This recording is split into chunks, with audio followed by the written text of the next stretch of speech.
So whose idea was it again that we were going to sit down and talk about things? I don't know. It makes me real nervous. Well, this is number 2. The first one I think went well. Yeah. And you were, let's just jump in. You've been thinking about some things, Christopher. Can't help it. I do have something that I'm curious to get your take on. Okay. This, again, it might be nothing. Mm-hmm. But I just got back from a trip. Took a little trip with my family, and it got me thinking about this idea of things that you used to only be able to get in certain places or whatever. Yeah. This and how in today's world you can get anything, anywhere, anytime. And it has me thinking a little bit about this idea of like the death of special. It's kind of where my head was on it. You follow what I'm saying? I think so. And the example, the example that I was thinking about was Nutella. The magic of, that magical sweet spread that everybody knows and loves. Mm-hmm. So I have family that lives in Europe. And so I've gone to visit them a number of times, especially when I was a kid. And back then, nobody knew what Nutella was. Okay. So this one particular time we're visiting family in Luxembourg. And in the morning as an 8-year-old, I get served toast with this magic chocolate spread on the top of it. And I was like, I want to be European. They get to eat chocolate for breakfast. This is incredible. And so we would buy, jars and jars and jars of Nutella to bring home and give to our friends, other, family or whatever, because it was just something you couldn't get in the United States. And so my brain goes, it's like, Nutella from Luxembourg was special. Nutella from Publix is like a Tuesday, it's like, and like, we don't. Yeah. It's just, and it's a weird human condition. The Nutella hasn't changed. It is still unbelievably delicious. It still tastes good on just about anything you can possibly think of. But it's not as special to me anymore because my first introduction of it was I could only get it when I go visit that special family. Right. And I don't know. I'm just kind of fascinated by this. And, we can then extrapolate this out to a few other brands that have done it. Do you like beer? I do like beer. I had a feeling you might like beer. I do. The other one I think about is like, this was before my time, Coors beer. Oh, yeah. Right? Do you know where I'm going with this? I mean, I shit, do. They made a movie about this. Like, what, why am I drawing a blank on the movie? Burt Reynolds having to go get the Coors beer and bring it over to the East Coast. Oh, Sally Field. Was that Smokey and the Bandit. And they were going to get beer? They were going to get beer. Okay. I'm pretty sure that was the whole plot of that movie was because Coors beer, refrigerated transport had not reached its peak, or maybe just wasn't quite there. And Coors, the way they brewed it, it had to be freezing cold from the time it left the brewer to the time you opened up the can. Yeah. And so you just couldn't get it east of the Mississippi. And so I remember my parents talking about how Coors beer, if you could get it, was like the thing. And if you were seen drinking that Yellow Jacket, beer, then man, you either knew someone special or you went somewhere to get it. And that's what made it special. And now Coors, Coors. Yeah. Well, what are your thoughts on that? I'm just curious. Yeah. So, I'm very familiar with the Coors thing because I was born and lived until I was about 4 years old in El Paso, Texas. And then my dad, that's where he lived and the rest of his days and got a bunch of family out in that part of the world. And so, yeah, when I was young, anytime any of our family from that part of the world would come visit us on the East Coast, they would bring Coors with them. Yeah. Or Lone Star. Okay. Those were the two. And it was a big deal. And my mom and stepdad would just go crazy about it. And I'm like, 5, 6, 7, 8, 9 years old. I'm not understanding what the big deal is about this particular beer. But yeah, then when it became that you could get it all the time, they didn't buy it that often. Yeah. Right. When you were recently back in Europe, did you eat Nutella over there? No. Yeah. Yeah. And But every time before, when you couldn't get it except over there, I bet you would have Nutella every single time. every single time. And I'm going to go somewhere with this, but but to your point, recently having just been over to Europe, one of the fun things about going to other countries is to look at the kind of products that they as a society have on their store shelves, right? Maybe I'm a nerd, but like I'd love to go to the grocery store in any foreign country and just see what's up on the shelf, right? And now granted, we were in the UK, so England's not overly culturally different than the United States, but I was expecting to see things on the shelf that I just don't see here in the United States, but that just wasn't the case. Yeah. It was like, the brands are, the names of the brands are different, same, but pretty much the same products and even some same brand names and all. And it just, it's like the difference of, say, fast food restaurants are everywhere. A Wendy's in South Carolina is the same as a Wendy's in Texas, as, wherever else. Versus, a restaurant that you can only go to in a certain town. It's just this really fascinating thing to me about like how you want something more when it's special. You had to know somebody or you had to go somewhere to get it. And so when a brand grows to a point where it's global or ubiquitous, you lose that special and then it's just sort of there. And here's the thing. Clearly, it's a money it's all about money. Companies are here to make money. I totally get that. Why else would you be in business? And it's this notion of smaller and niche, potentially more expensive, and we'll get to that in just a second. I have a thought on that too.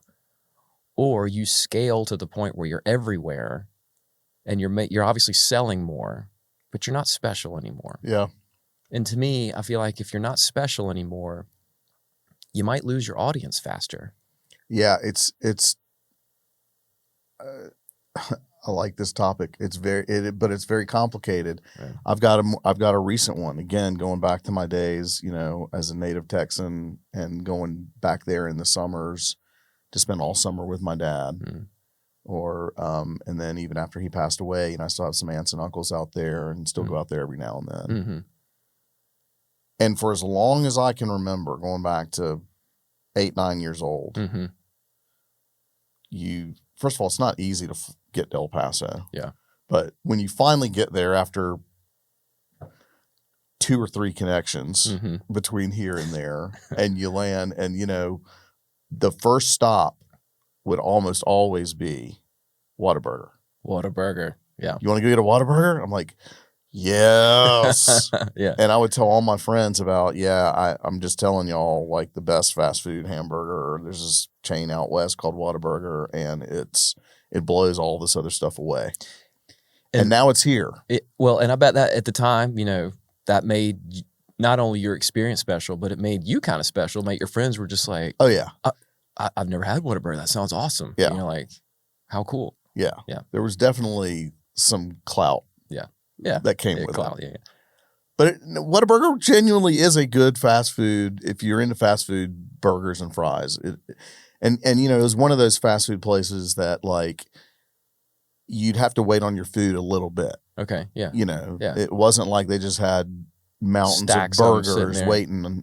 Like there was a little bit of made fresh element to it. And when they finally, it's been acquired, it's owned by a private equity firm now, and they are rapidly expanding across the country, and they are now in South Carolina. And so I live in Spartanburg, and there's one at the Hillcrest Shopping Center, which is 5 minutes from my house.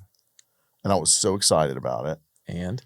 It's not as good. It's not as good. But hang on. Is it not as good because it's actually not as good anymore? That's what I'm trying to wonder. I'm trying to figure out. Or is it not as good because, like, when was the last time you ate at the, quote, real Whataburger? About 2 years ago.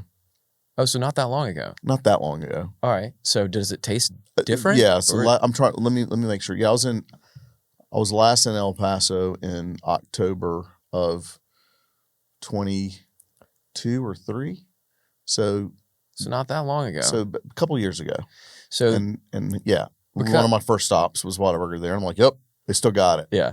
And then the one in Sparta, I've been several times. And it's still not. It's I not don't so know good. what it is, and I'm trying to. And like I tell this to my family, and they're like, "I think you're crazy, Yeah, or yeah. it's Whataburger's a You hyped it up, right? Whataburger." And your whole family's like, I don't know what the big deal is. I don't know, kind of. No. And I'm like, it's just not as good, and I don't know. Is it not as good because it's been acquired by private equity and they're scaling across the country, and Did so they they're doing change things a little something? bit different? Quite possible, right? Yeah. Or is it just not because I can have it anytime I want now? Yeah. So now you're kind of tapping into a couple. There's like three things at play here, right? Like that is a very real possibility. I've seen it a number of times over when private equity comes in. Clearly, they're there to make the money. That's all they're after is the money. They don't really give a damn about the brand at all. Mm-hmm. And so, yeah, they'll start tightening the screws, like whatever, some special ingredient, they might get the next tier lower, to save a little bit of money there. And they might just do these little bit of things here.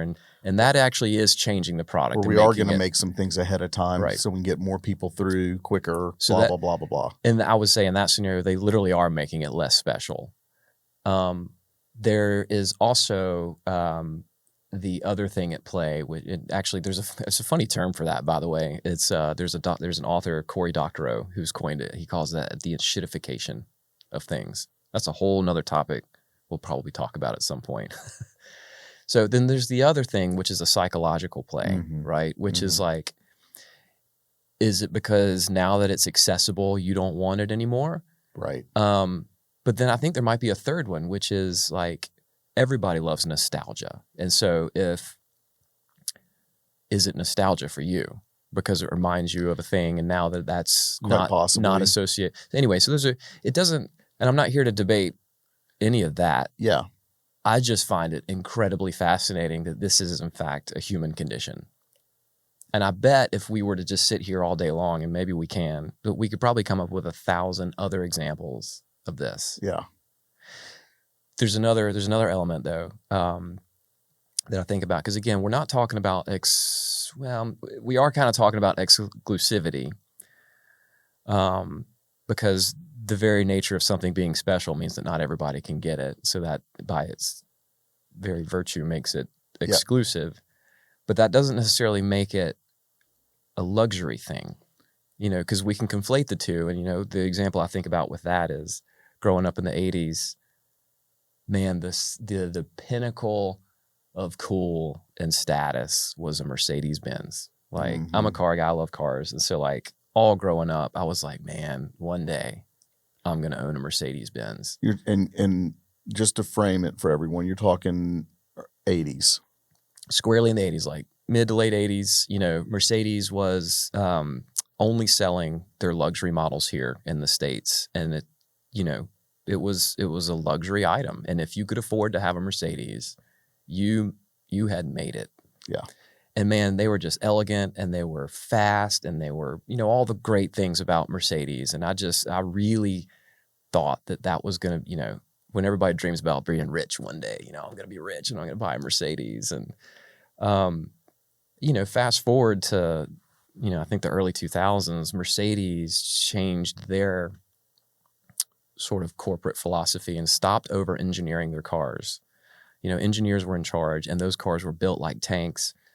They would last for hundreds of thousands of miles, and they were worth every penny. And nowadays, all the car manufacturers, not just Mercedes, I'm picking on them, but, they introduced, these really inexpensive entry-level models, and, now they're selling Mercedes models across the board. You can buy Mercedes anywhere, anytime. Yeah. Even if you're not wealthy, which is arguably a good thing. They probably made a ton of money doing that. Not that I could afford a Mercedes today, but if I could, I don't think I'd want a Mercedes anymore. Really? See what I'm saying? I just feel like the magic is gone. And I just think this is incredibly fascinating. Now, so again, that's a luxury thing, like it was inaccessible before because it was a luxury item. But again, whatever makes the item special, you can't get it past the east of Mississippi. You can't get it because it's too expensive, or you can't get it because insert any number of reasons. Yeah. It makes something more desirable. Yeah. Yeah. And does just making it more accessible aside from if they had to change it Mm-hmm. to make it more accessible, Mm-hmm. but just the fact that it's more accessible, what does that do to the brand? Like for me, I mean, how much Nutella do you eat nowadays? Very rarely. And it's not because I'm a grown up and I have to watch what I eat now, but like, Yeah. you know, I got kids and yeah, they like Nutella and we get it from time to time, but very rarely. And I can get it in a gallon, probably a 5-gallon tub at Costco, you know, Yeah. you can get it anywhere. And again, you're not saying that any of that is a bad thing. No, it's actually not a bad thing. I just, you know. But it changes the perception of the brand and the product and what it is. A little bit. You know, it's funny. The other one, and, you know, the other one was Toblerone. Toblerone chocolate was, you know, the little rectangular package, you know, the triangle, or not rectangular, the triangle package of Toblerone, that Swiss chocolate. Yeah.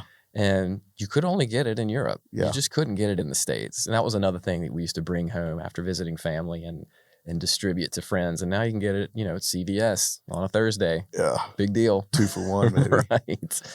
It just kind of kills a little bit of the back, you know, but in a more practical sense, that also makes it really hard to give some gifts when you go travel somewhere. Now that I think about it, you know, what am I supposed to bring home from Europe if they have everything we've got here or wherever, you know?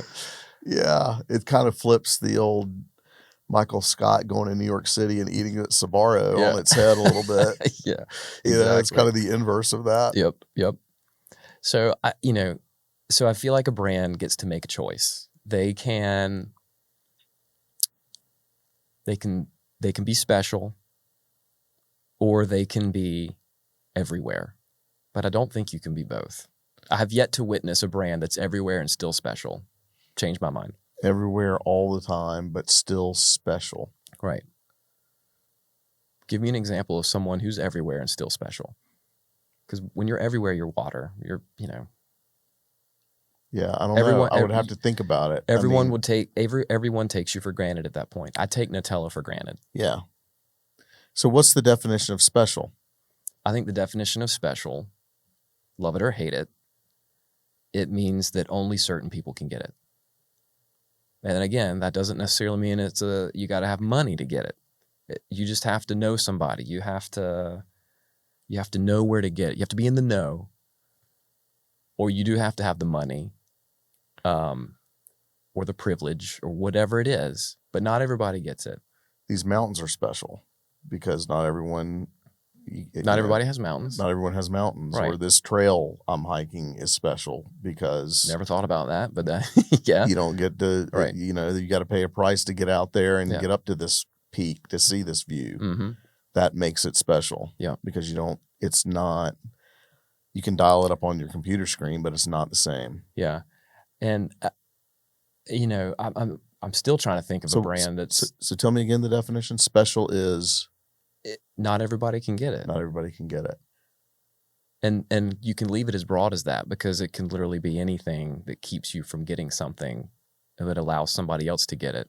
Any barrier, whatever it is, economics, geography, an event, you know, proximity, whatever, doesn't matter. If nobody else can get it or few others can get it, that's special. And okay, so here's the part that I'm interested in terms of the ramifications for brands. Mm-hmm. There's a value to that. Yep. And it doesn't show up on a spreadsheet.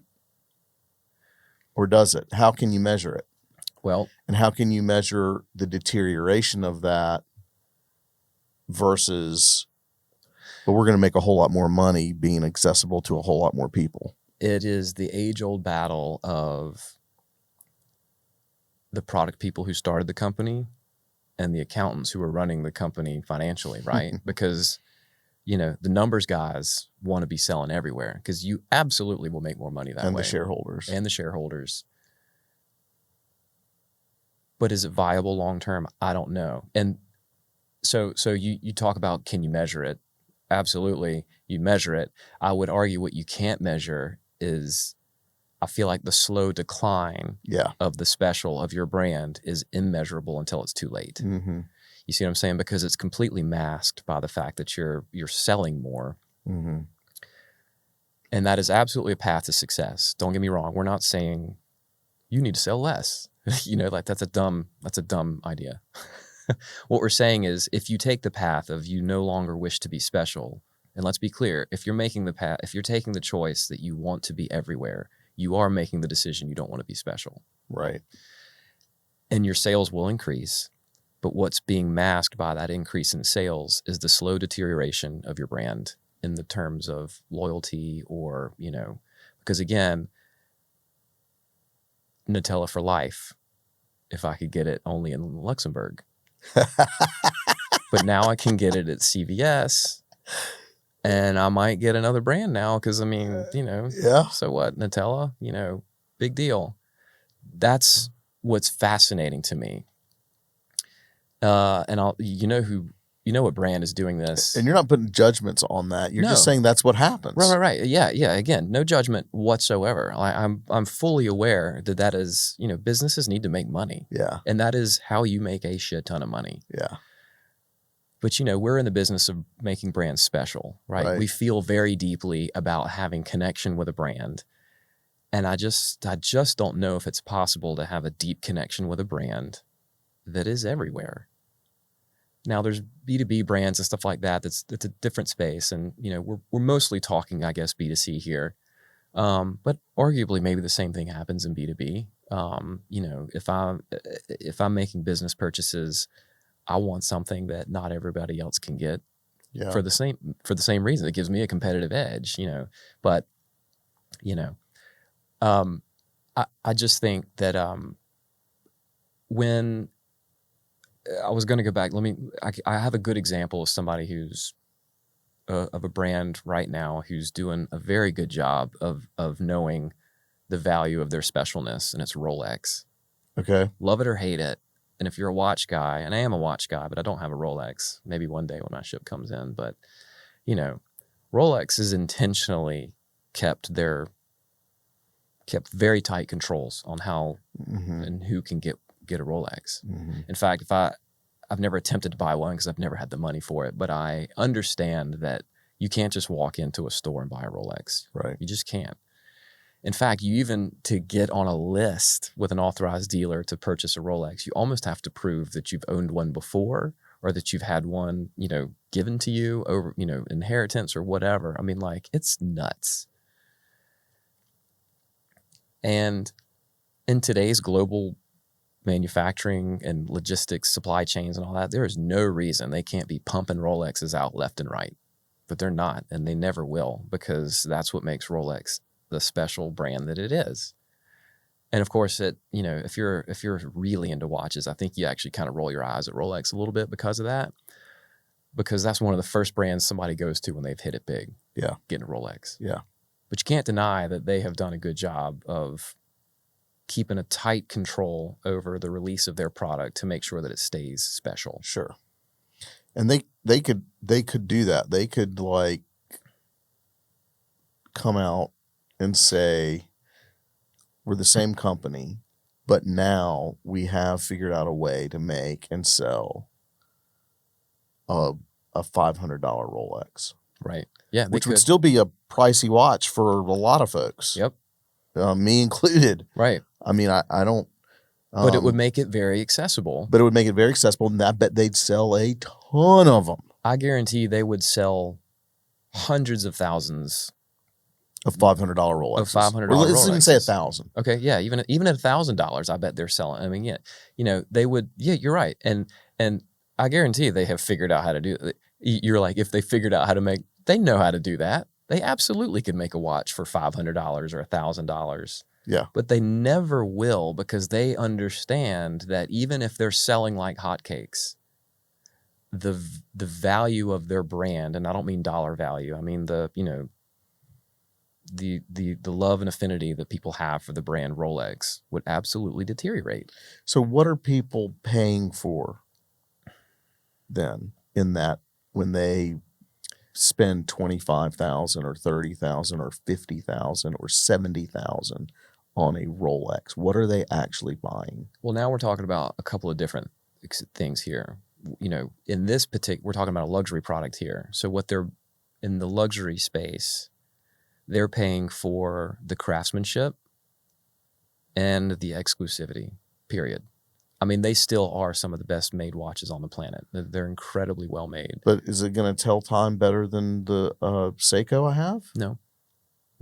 In fact, if you're lucky, it might lose time a little bit, and you might have to have this little quirk where you got to wind it up because it was made by hand instead of a machine. Again, that makes it a little bit special in a way. Yeah. But you're absolutely paying for the quality. It is a quality product. It's Okay. handmade for the most part.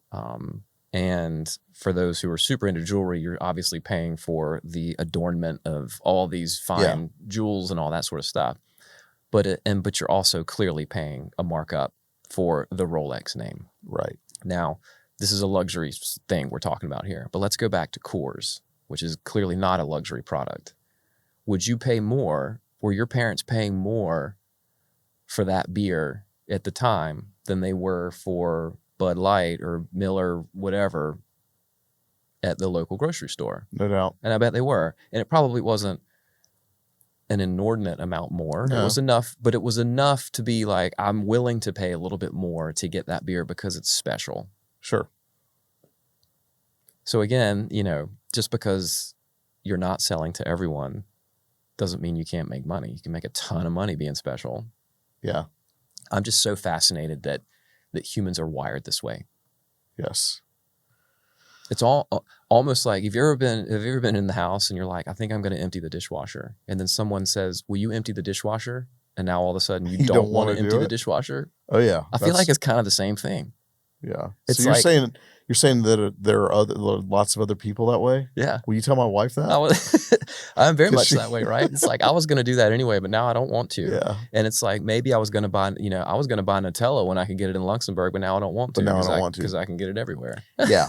And I don't want Whataburger as much anymore. Yeah. And I definitely am not going to do it. I mean, I'll probably, like, that was always a part of what made going to El Paso a special trip. Yeah. I'm going to see my family. I'm going to hit Whataburger. I'm going to do these things.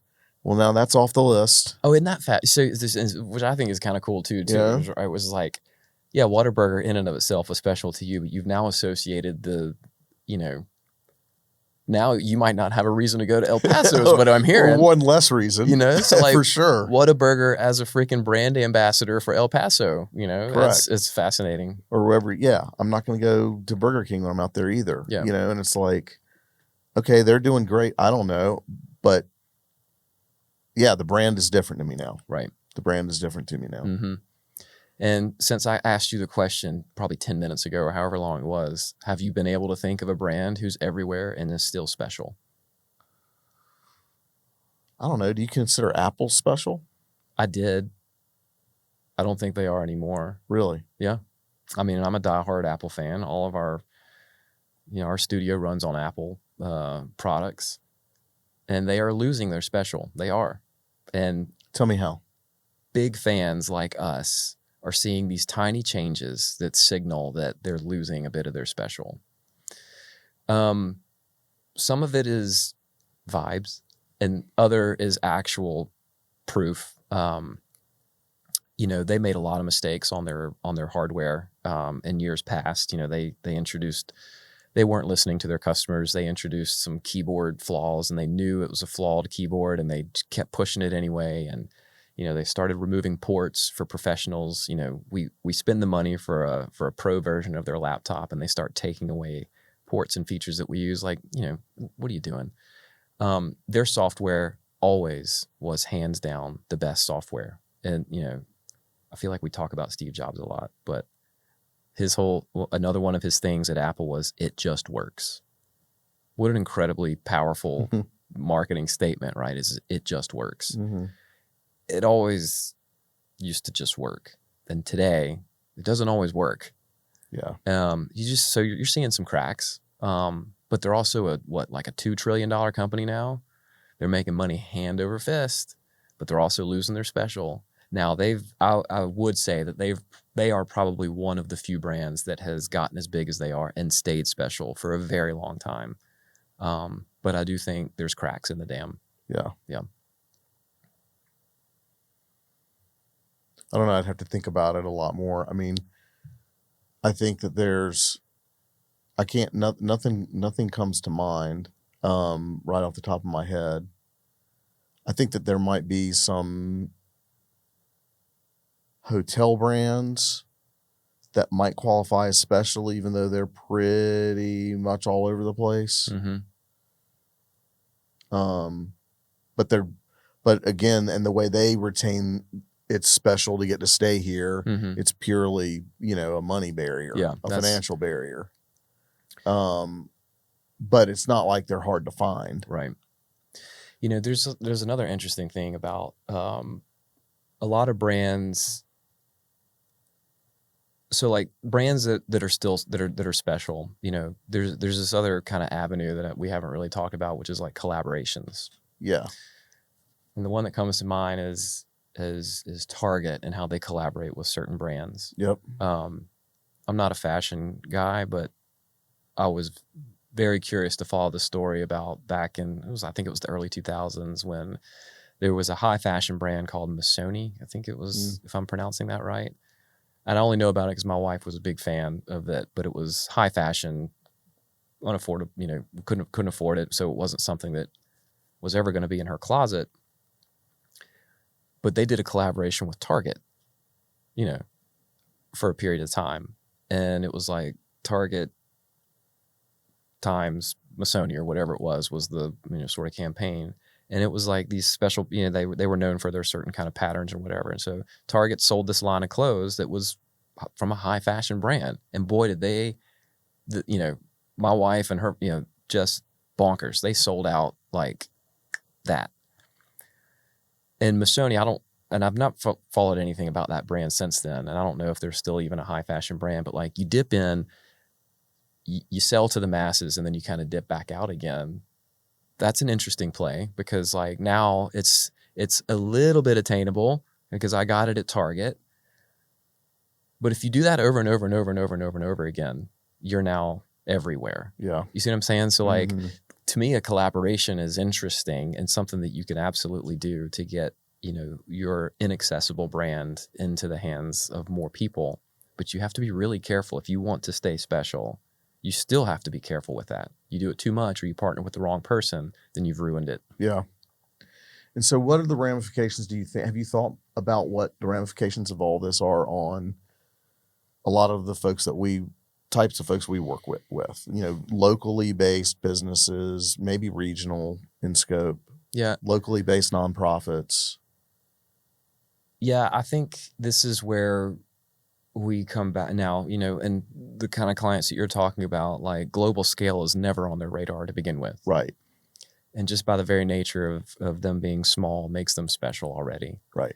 But at the same time, if they're in the market with several other equally sized organizations or whatever, they still have to be special in that space. Mm-hmm. And I just, that's something that we push so hard all the time is like, what are we going to do to make your brand special? And how are we going to teach you to hold on to that? Mm-hmm. Because we can develop a strategy and say, this is what, this is what's going to make you unique in the space. This is what's going to make you special. This is what is special about your product or about your service that no one else is doing. And you need to hold on to that and lean into that and protect it at all costs because that's what makes you special. And what's hard is when you have to turn the keys over to the client after that work is done and you hope that they see it the same way. And we've seen it a number of times where a client maybe doesn't see it that way or doesn't have the capacity to sort of continue that strategy forward. Yeah. Or they get nervous about a decision or they think, but we don't want to irritate anyone. We don't want to turn anybody off. You can't be special and be for everyone. Yeah. And so no matter what scale, that's why we focus so hard on special, I guess, is why. That's probably the first time I've been able to articulate it why we care so much. Mm-hmm. It's like, is whether you're selling, at a national, international scale, or whether you're just a community brand, you still have to be special. Yeah. Not only does it make you noticeable, but as we're talking, psyche-wise, it makes you more desirable. Right. And I'm totally fascinated by that. Yeah. It is fascinating. It's I'm trying to remember. I'm thinking back to the first time I had Nutella. I think I was out of college. I mean, I think it was in the 90s. And yeah, someone brought it and they're like, oh, I guess it was probably available here by then, but it wasn't all over the place yet. So somebody brought it to you, right? Yes. From where? Do you remember I where? don't remember. And then I remember I started seeing it maybe pop up in some specialty stores. Specialty stores? Yeah. Yeah. And then I don't know when it was that it appeared in supermarkets, but I think you're right. I think I did change my perception of it after I could get it anywhere. I don't know how that makes me feel about myself. Right.